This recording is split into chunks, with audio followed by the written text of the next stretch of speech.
Попладнени вести во 16. Денеска гледаме. Почна владината реконструкција. Премиерот најави нова енергија. Опозицијата тврди владата не направила ништо. Ништо ново околу изборниот законник. Нема напредок во преговорите. Партиите на исти позиции. Нов случај на врсничко насилство. Ново видео на социјалните мрежи со малтретирано девојче. Изгоре автомобилот на судијата Ѓоко Ристов. Бил запален ноќеска во Карпош. 5,5 денари ќе поскапи дизелот од ноќеска. Растат повторно тензиите меѓу Иран и САД. Овие вести и детали за првата владина реконструкција на кабинетот на Мицкоски. Добар ден, останете овде, почнуваме веднаш.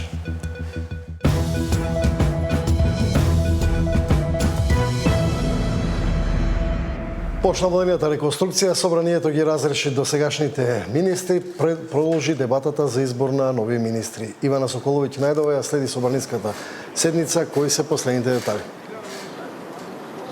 Така е, Маријан, во моментов трае дебатата во парламентот околу предлозите за именување на нови министри во владиниот кабинет, предлози кои што пред пратениците ги образложи премиерот Христијан Мицкоски. Пред власта и пред опозицијата се предлози за нови 8 имиња во владиниот кабинет, за кои што премиерот Мицкоски тврди дека се нова енергија која што ќе биде додадена вредност на владиниот кабинет. Претходно собрание ги разреши 8 министри кои што досега беа дел од владата и 2 заменици министри.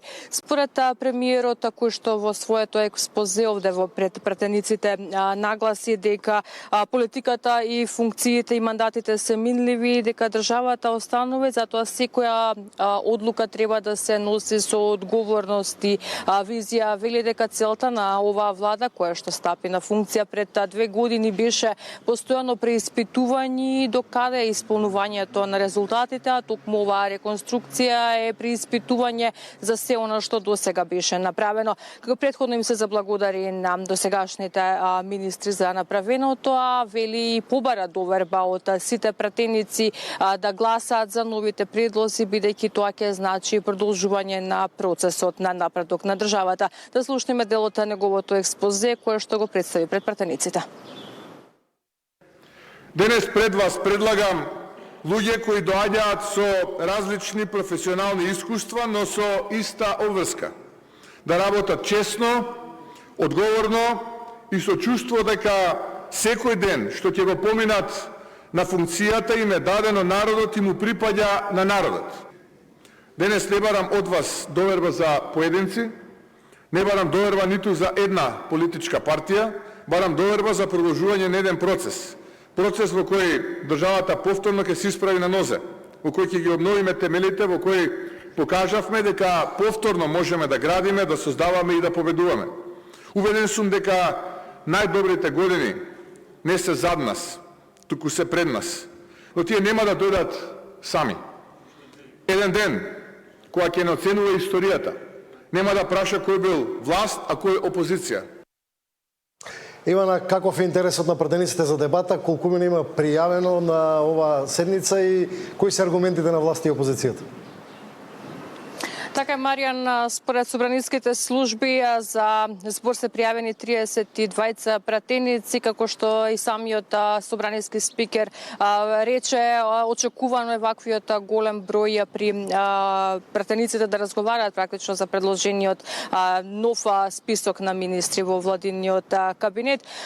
Од владеачкото мнозинство во одбрана на предлозите кои што ги предложи Мицкоски велат дека и досега владата докажала и постигнала резултати, а со новите министри само ќе биде дополнето она каде што застана со нивната работа и ветуваат подобар живот за сите граѓани. Да слушнеме како размислува владиното мнозинство.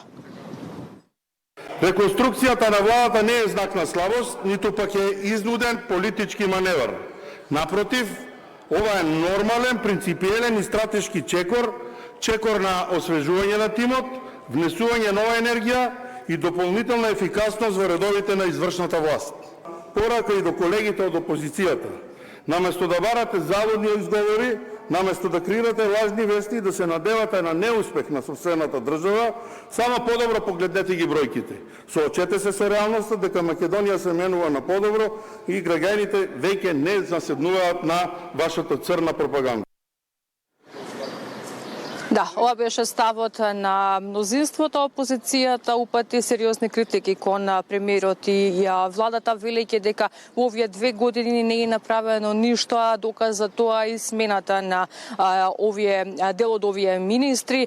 За пратениците ова владена реконструкција е политичка, а не кадровска, дури спомена дека значило увертира во предвремени избори. Да слушнеме каков е ставот на опозицијските партии. На денешната седница имаме 3 точки. Значи имаме разрешување на министри, именување на министри, имаме разрешување на заменици министри, но немаме именување на заменици министри. Зошто? Затоа што очигледно пазарот со замениците министри внатре во владеачката коалиција уште не е завршен. Ова реконструкција е де факто подготовка на ВМРО ДПМН за предвремени избори. Јас навистина верувам дека после слушајќи го експозето на премиерот, оваа реконструкција се прави токму заради подигнување на квалитетот и исфрлување на неработниците од владата. 2 години имавме министер актер, кој навистина треба да признаеме дека многу добро ги одглуми овие 2 години. Значи ова изгледа дека само ги именуваме неколку имења, но граѓаните чекат нешто повеќе. Тие чекат да се промени начинот како се владее. Јас сакам нешто да му кажам на премиерот. Ако ситуациите на водење, ако се ве стават во таква ситуација за разрешување и именување, значи ова е доволен сигнал дека не се погрешни луѓето за именување, туку ви е погрешна стратегијата. Да, ова беше ставот на опозицијата. До крајот на денот, според информациите кои што ги добивам од собраниските служби и од пратеничките групи, се очекува да заврши целосната расправа по предлозите на премиерот за новите министри, а за нови имиња во владиниот кабинет предложени се Јетон Шасивари во ресорот правда, Агон Ферати во Министерството за односи меѓу заедниците, Борче Серафимовски да биде министер за земјоделие, Сашо Клековски да ја превземе функцијата во ресорот здравство, Ѓоко Велковски во социјална политика, Иван Стојулковиќ во локална самоуправа, Седат Сулејмани во култура и Ерџан Димир како министер без ресор. Маријанова се последните детали, како што најави, според најавите и очекувањата, вечерва треба да заврши целосната дебата околу овој состав и владина реконструкција. Благодарам Ивана Соколовиќ најдова од Македонскиот парламент. А ништо ново за договор околу измените на изборниот законник. Сите партии остануваат на своите позиции. Катерина Нешкова. И покрај тоа што пропадна првиот обид на левица да одржи опозицијски состанок за пеглање на разликите околу изборниот законник, од партијата на Пасиев не се откажуваат од можноста да се дојде до предлог што потоа ќе биде понудена власта до среда, како краен рок за донесување на законот. Пречистен текст со предлог решенија за новите изборни правила, вклучително и една изборна единица, подготвен од левица. Вечерва треба да стигне до пратеничката група на СДСМ. Претходно пратениците на левица испратиле покана за состанок, кој требаше да се одржи денеска до сите опозицијски партии, СДСМ до и пратениците на Села и Таравари. На оваа покана никој официјално не одговорил. Особено симптоматично е што партијата која со години тврдеше дека се залага за една изборна единица, денес одбива дури и да седне на маса за да разговара за таква реформа. Ако и понатаму се за една изборна единица, тогаш што ги спречува да учествуваат во разговорите? Ако повеќе не се, нека имаат доблез да им го кажат тоа на своето членство. Неодговорно е што ваквиот пристап ги продлабочува поделбите меѓу опозицијските субјекти токму во моментот кога постои реална можност за заедничко дејствување. За СДСМ сепак сегашниот изборен модел е прашање на политичко преживување, реагира утрово од левица. Од СДСМ предходните денови, иако не експлицитно одбија средби на опозицијско ниво, тврдејќи дека одговорноста за изборниот законник е кај власта. Од дуи пак допрва ќе разгледувале поканата од левица, иако роковите се кратки. Дуи и во минатото, но нормално и сега, секогаш било за институционален диалог и инклузивен. Доколку таква покана добиеме, сигурно тоа ќе се разгледа во органите на партијата. За власта ваквото однесување на опозицијата е доказ дека таа свесно го блокира изборниот законник. Гледаме дека денеска, иако требаше да се одржи таква средба, спротивни реакции на опозицијата, тука доаѓаме до заклучок дека опозицијските партии не сакаат нов изборен законник, туку сакаат блокада. Сето тоа кое што тие партии го имаат како разлика и би го договориле помеѓу себе за да се надминат тие разлики, ние би го прифатиле без никаков услов, се додека е во тоа законско решение вклучено и гласањето на диаспората. Изборниот законник е дел од реформската агенда на државата поврзана со евроинтеграциите. Брисел утврди рок до 15 јули да се донесат новите изборни правила за државата да добие дополнителни 4 милиони евра од планот за раст. Предлог измените, иако беа договарани со месеци, сепак беа блокирани со речиси 14.000 амандмани од СДСМ, Левица и Села, главно против гласањето на диаспората по електронски пат или по пошта. Катерина Нешкова, Сител телевизија. Нов случај на врсничко насилство. Ново видео на социјалните мрежи со малтретирано девојче.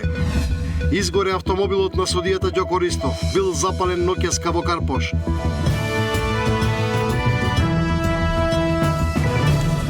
Нов случај на врсничко насилство. Видео објавено за настана од Куманово, во кое повторно е малтретирано малолетно девојче. Даниел Василев.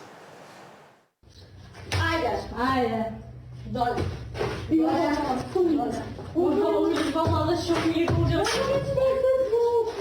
Турната во ќош, шлаканици, боксови, клоци. Ново видео со врсничко насилство, овој пат од Куманово објавено на социјалните мрежи.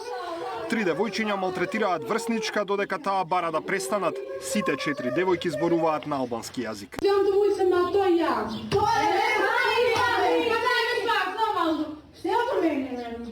Полицијата го истражува случајот, но засега не дава конкретни информации.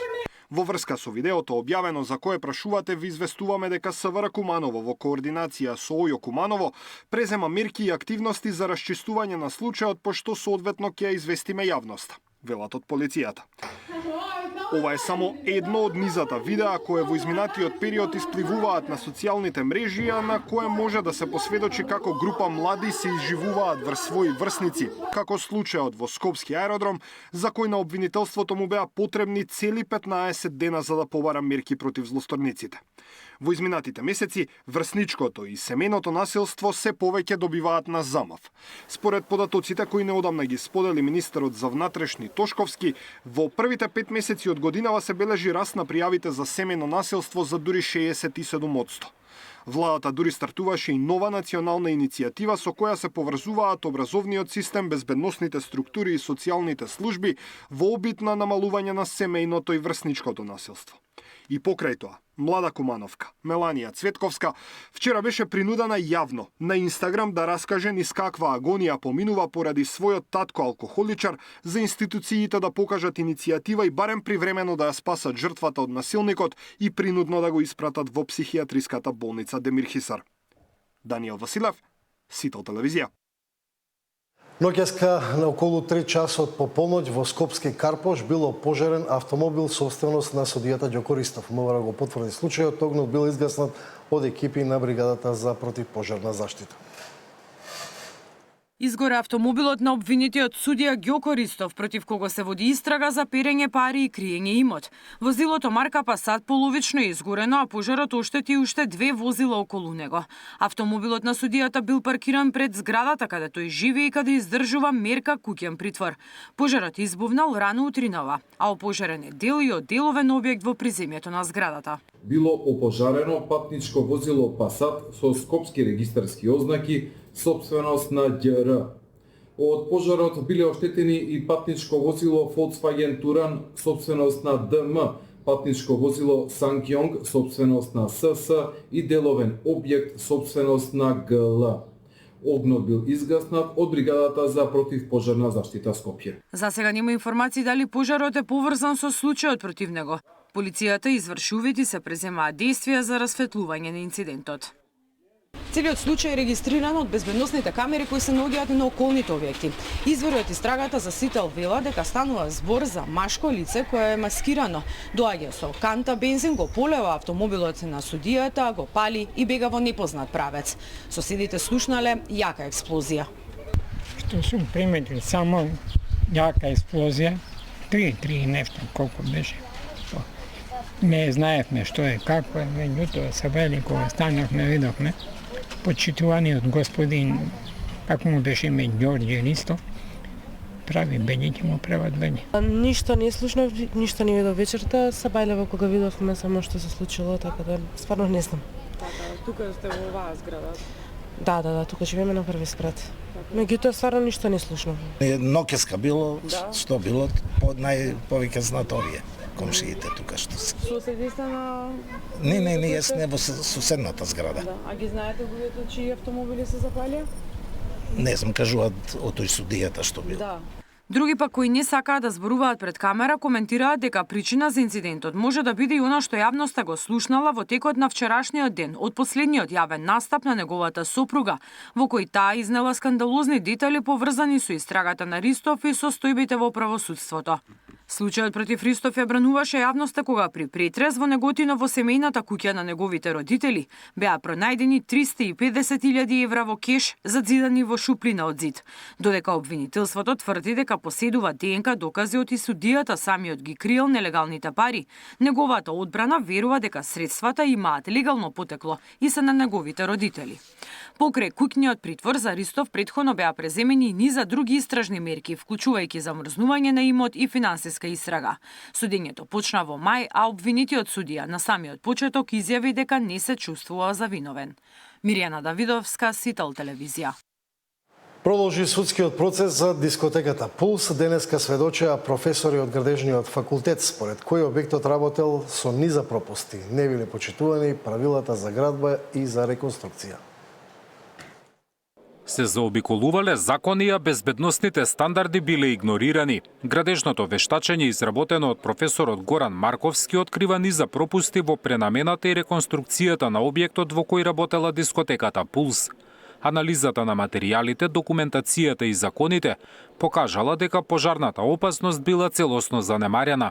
Градежното вештачење за жал покажа дека во случајот Пулс системот, односно институциите и поединците не функционирал. Не биле почитувани ниту стандардите, ниту регулативите, ниту процедурите. Накратко, не било почитувано ништо. Во објектот имало 10 градежни зафати, но за ниту еден немало проект, надзор или инспекцијски записник. Според професорот, вештачењето покажало дека безбедноста на посетителите воопшто не била предмет на интерес при реконструкцијата и пренамената на објектот. За родителите е нејасно како повеќе од една деценија никој не забележал дека се прават незаконски градежни зафати во Пулс. Ако 12 години имало реконструкции без проект, без надзор и без инспекцијски записник, тогаш не зборуваме за еден пропуст, туку зборуваме за систем кој предолго не гледал таму каде што требало, а цената ја платија 63 млади животи. Вештачењето покажало дека материјалите во објектот требало да спречат ширење на пожарот, но како што рече во судницата професорот Марковски, и за тоа Пулс добил негативна оценка. Резултатите од вештачењето изработено од градежниот факултет го следи и одбраната на обвинетите. Тие ги анализира архитектот Мирослав Грчев, кој е ангажиран како техничко лице на одбраната. За пожарот во Пулс им се суди на 34-ца. Одговараат за тешки дела против општата сигурност по трагедијата во која загинаа 63 млади лица. Зоран Јаневски, Сител телевизија. 5,5 денари ќе поскапи дизелот од ноќеска. Повторно растат тензиите меѓу Иран и САД. УЈАПА објави дека биле собрани рекордни приходи од пријавени доходи.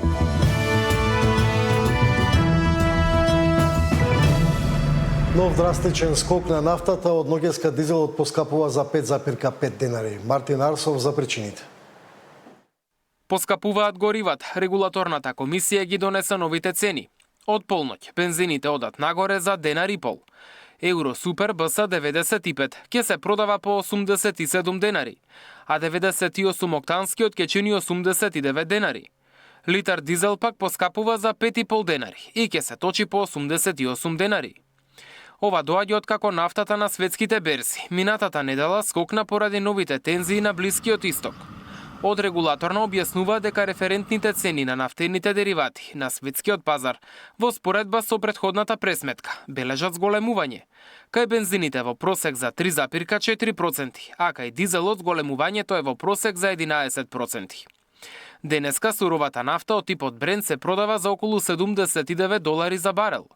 Премиерот Мицкоски минатата недела рече дека состојбата се следи, иако цените продолжат да растат. Владата повторно ќе активира мерки на располагање намалување на ДДВ-то или кратење на акцизите. Предходните владени мерки, кои беа во сила од март до средината на јуни, ја чинеа државната каса најмалку 24 милиони евра. Новото поскапување на горивата доаѓа токму во период кога инфлацијата почна да се смирува. Државна статистика измери раст во јуни од 3,4%. За растот на цените ќе се дискутира и на економско-социјалниот совет. Седница е закажана за во четврток. Мартин Арсов, Сител телевизија. УЈАПА објави дека биле собрани рекордни приходи од пријавен доход во вредност од околу 10 милиарди евра. Најголем дел од нив се од работен однос. Рекордни пријави за остварен доход од речиси 10 милиарди евра стигнале во управата за јавни приходи. Бројките покажуваат раст на пријавениот доход лани од над 1,2 милиарди евра во споредба со претходната година, а со тоа и повисок пресметан данок на личен доход, кој достигнува околу 650 милиони евра. Најголем дел од пријавите се од работен однос, што покажува дека платите се доминантен извор на приходи кај граѓаните. По овој основ пријавени се 7,5 милиарди евра, за кој е платен данок од 463 милиони евра. На второ место се приходите од капитал, скоро 400 милиони евра, за кој е платен данок од 40 милиони евра. Овде спаѓаат дивиденди од акции, камати од депозити, обврзници и други харти од вредност, како и приходи од инвестициски фондови. На трето место е доходот од продажба на сопствени земјоделски производи, кој достигнува 363 милиони евра, пошто следуваат добивките од игри на среќа и приходите од закуп. Бројките покажуваат дека голем дел граѓани не ја користат можноста лично да проверат дали им се точни даночните пријави, се вели во соопштението на УЈАПА.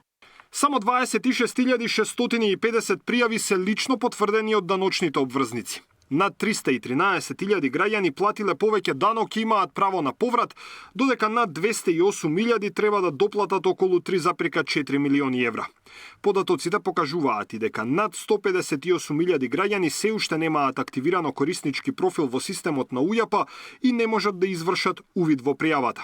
Инаку годинава УЈАПА поднесе решение да платат данок и граѓаните кои работеле во странство во 2020 и 2021 година, што резултираше со неколку протести пред дирекцијата и негодување зошто по 5 години сега да плаќаат данок. Наташа Мерсовска, Сител телевизија. Во Скопје денеска официјално беше основана Кинеско-македонската стопанска комора, чија цел е да ги зајакне економските врски меѓу Македонија и Кина, да го зголеми извозот на македонски производи на кинескиот пазар и да поттикне нови кинески инвестиции во земјава. Комората е формирана од компании од секторите градежништво, енергетика, туризам и винарство. На промотивниот настан беше оценето дека најголем потенцијал за билатерална соработка има токму во туризмот и енергетиката. Во Кина имаме голема покрај виното кое традиционално го извезуваме за Кина. Многу македонски прехранбени производи се прифатени во Кина и практично тие производи во иднина може да растат во продажба и има многу заинтересирани, односно конзументи кои што ја конзумираат македонската храна и ја прифаќаат.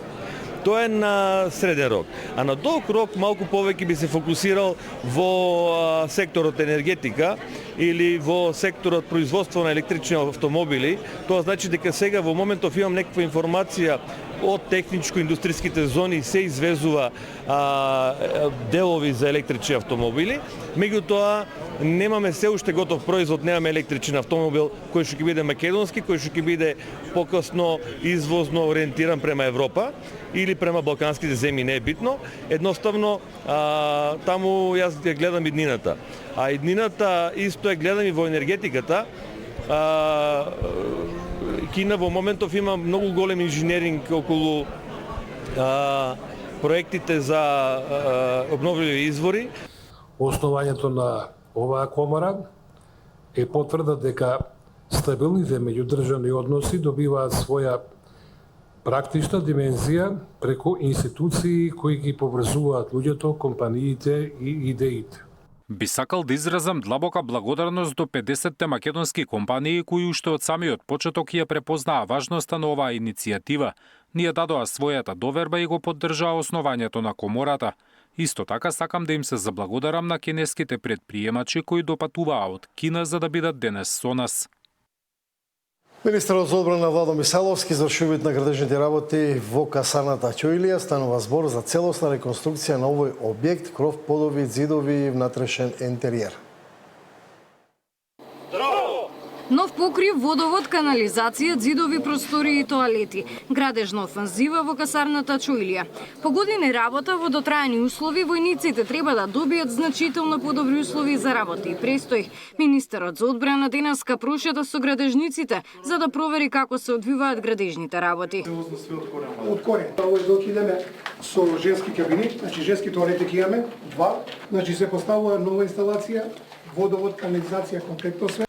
Според најавите, касарната треба да добие целосно нов изглед до септември. Навистина све ќе биде променето. Апсолутно се од под, од нови прозори, целосна реконструкција на целој капацитет, 30 години, времето си покажало. Оваа касарна не е единствената на која и треба нов изглед. Протечени кровови и подобри услови се неопходни во касарните ширум државата, но приоритетите ги одредува армијата. Реконструкцијата на овој објект чини 10 милиони денари, но градежна офанзива има на повеќе касарни во Македонија, во Велес, Прилеп и Штип. Мисаловски најави дека капиталните проекти ќе продолжат со реконструкција на војниот стадион и спортските терени. Се подготвува техничка документација на домот на армијата со процената вредност од околу 10 милиони евра.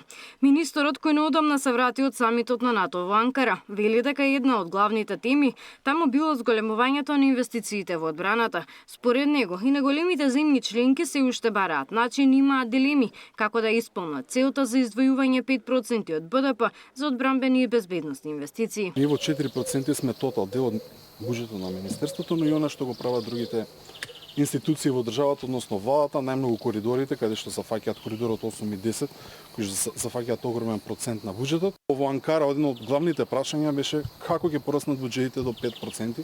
И многу земји, зборам најголемите земји, имаат потешкоти да стигнат, бидејќи можеме да ги слушнеме дали треба да одвојат средства дополнително за армиите, да скратат од здравството, од социјалата и така.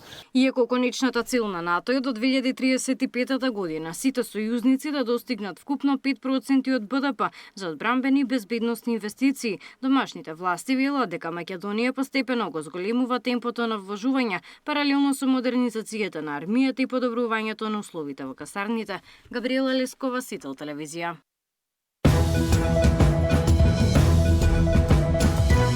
Реконструкција за нова енергија или признание за слаби резултати? Дали е можен договор за изборниот законник? Кои се проблематичните одредби за реформите и евроинтеграциите? Во тема на денот политичка анализа со Александар Спасеновски.